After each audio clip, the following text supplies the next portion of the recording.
Hey, welcome back. I really love this time with you, and I've been really enjoying having these conversations. Today, I actually wanted to address a problem of feeling discouraged when it comes to social media and social media marketing. And with discouragement in social media, it is so epidemic almost that I felt that it was just very urgent to talk about it. And discouragement in social media is often seen in personal life and in professional life, and the struggle is in both areas, where I believe that the main cause of either space is the personal relationship with the technology. Social media is just a tool, as I've been saying before, and I love saying that because I think it reinforces the idea that social media doesn't come with particular guarantees or conditions, or social media just literally is, and there are ways of using it and there's ways of not using it. For example, I always use a knife with the pointy knife to open a jar of pickles. And some people hate that. They say and I've broken a few knives doing that, of course, but I always thought it was worth it. I mean, it really works. It always worked for me. There are tools though you can buy that help to just open up the lid a little bit so you can get the air out and get the pickles out. But I always thought that's just a bit too much effort. So I've been using knives. And sometimes it would make sense to not do it and actually look into getting a specific tool that opens it, and maybe if somebody gets me that for Christmas, that'd be nice. But I love using knives. They work for that. And social media might have some surprising applications sometimes. And it has been having surprising applications, such as cheating and social media letters, and trying to influence people rather than impact or bring help and value. And those are the surprising negative things that social media has been bringing. And there's so many somewhat surprising things that are positive in social media as well. And they all come from how we use it. And I don't feel discouraged about social media whatsoever. I feel very inspired. And I want to see if it is possible for me to show you why I feel inspired about it and address the discouragement of social media. In personal life, it's a personal choice how you use social media and what function it plays. And I always say you have to look into the specific function that social media plays for you and just sort of fulfill that. If you have to even write it down, go for it. I actually have a few paragraphs written what social media means to me. And if I forgot or I feel overwhelmed at some point or frustrated with it, just catching any emotion, I can go back and read to myself what social media means to me. It's a reminder so I don't feel not a wrong emotion, but so that I don't feel something that is forced upon me, really. It's not coming from me. No, I've just forgotten what social media means to me. And a personal conversation about how you can mold your relationship with social media is a very interesting one. And right now I want to address the professional relationship with that and using social media in your work. And I realized over my 10 years of working in social media and working in digital marketing overall and having other interception with social media works with other areas, and also looking at different organizations, businesses and individuals, just very different industries, stages in business, different niches, different target market, different goals, different levels of success and different definitions of success. And I looked at how they interact with the technology and how they use it. And there's so many different ways how they don't use it.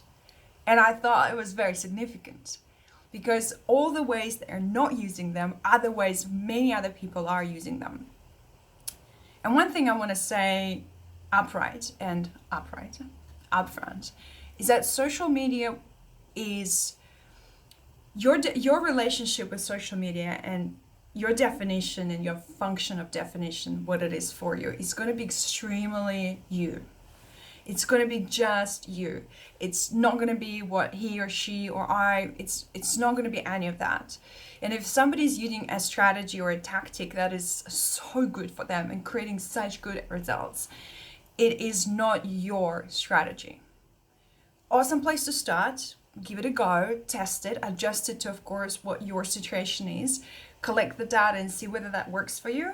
Yes, but don't rely on someone else's strategy. I've been watching this fail for years and it's killing me because it's killing everyone, and I don't have enough words probably to explain that, but I feel that the feelings, that's why I feel it, are explaining it so well. We feel so angry with social media a lot of the times, and so discouraged and so defeated by the algorithm, and especially when it comes to Facebook advertising, it's blowing some people's minds in terms of how quickly it change, and once they found something working, then next minute it's not working, and it's so discouraging.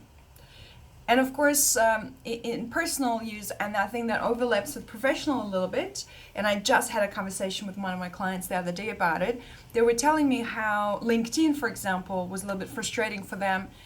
So the emotion that came out was very interesting, because when they went to groups, people would tell what they do, and then everyone would tell them how amazing they are at doing this, like in the comments. It was a LinkedIn letter where people come in together and tell each other how amazing they are to bump the algorithm. Of course, this bunch of people agrees to come together and do it at the same time. Otherwise, LinkedIn, as you probably know, and I wonder if you've noticed that, tell me what you think. LinkedIn is such a quiet place. There's just not much happening in groups. They're huge and they're so quiet. And you can find, by the way, an awesome opportunity in that, because not many are doing that. But this is for a different day conversation. Something I'm exploring and I'm loving it. With your Facebook relationship, for example, Instagram relationship, and Facebook owns Instagram. I find really important to look at what function it plays for you. And if that's business, have a look where your sales come from, and have a look where your leads conversations come from, and just conversations come from. And if that is something that you're already perpetually doing that is working for you, just keep doing that. If you think that something is really working in your business specifically, and you can plug in social media to assist with one element of it, test that, because it would be a small thing to start. It's something very specific, and you can collect the data and evaluate how's it working. And if you just look at this little space, and if you've noticed that it worked for you, given that worked for you, you have a definition for it, it's specific KPI that you know you're looking for, not what they're looking for, not what I think is right, not what any marketing guru or an expert thing is right, what you think is going to be right for you, what your definition of success would be. And if you can measure just that little component or element or little campaign, if you start working, see if you can blow it up a bit, blow it up a bit, blow it up a bit. And I think that discouragement would just go away, because the curiosity will kick in. And you know that you're doing the work that is working for you specifically. You can then come to me and say, Anna, run it for yourself. It's amazing. And you're going to be surprised how good our results are. And most likely nothing will happen. And that's the beauty, I think, of that technology, which people find sometimes challenging.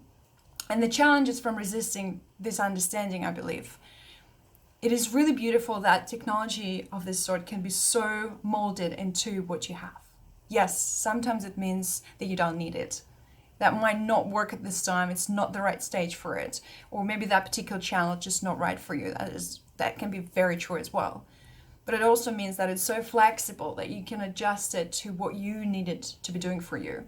It can just serve one specific component or element of your business. It can be, say, just customer service with complaints, dealing with complaints, or it can be just generating leads. It can be just generating conversations. If it's just serving one area and you see the success of it, blow it up, and see where else you can use it. But don't start super far away from the reality, or super huge, or super not aligned with who you are, and try to squeeze results out of it. And I think if we are very honest with what exactly we want social media to do for us, and what the definition of success for us for this particular channel, we can really make this work so much easier. I feel the discouragement is coming from a lot of resistance to, I feel that we are really resisting to look at the truth of social media. Some people are leveraging it for good, some leveraging for bad.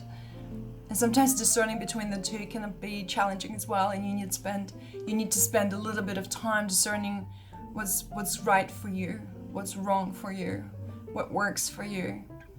And I think that's the beauty of leveraging that technology, that is so flexible and you can adjust it to help you power your mission. I'd love to hear what you think. Tell me what your experience has been so far.